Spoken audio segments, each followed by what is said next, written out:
দাবি আপনাদের সামনে হাজির হয়েছে। এটা শুধু তাদের দাবি নয়, এই দাবিটা আমাদেরও। কিন্তু দাবি তো সবাই করতে পারে, দাবি তো সবাই করতে পারে, এই কাজের সরকার সাথে যোগ হতে হবে। আমরা বাংলাদেশ যারা প্রশাসনিক কার্যক্রমে সম্পৃক্ততা আছি, এদেশের জনসম্পদ, জনগণ এবং অপরাধের তুলনায় আমাদের সংখ্যা অতি কম। আমরা ইচ্ছা করলেও অনেক কার্যক্রম সুচারুভাবে সম্পূর্ণ করতে পারি না।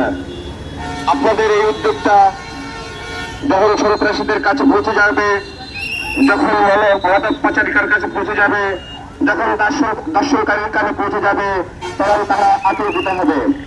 আমরা চাই আপনাদের মতোই দেশের প্রত্যেকটি অলিতে গলিতে, প্রত্যেকটি কোনায় যদি এভাবে সোচ্চার হয়ে ওঠে, তাহলে অপরাধের যে সংখ্যা, তারা নিশ্চয়ই তাদের অপরাধ কর্মকাণ্ড গুটিয়ে দেশ থেকে ভালো হতে বাধ্য হবে।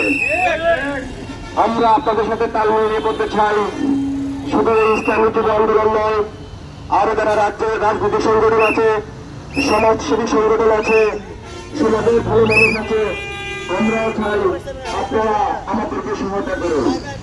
আমরা এই দেশের সর্বোচ্চ একটা করি, এদেশের মানুষ বাঁচে বাঁচে বাঙালি, তাদের মনে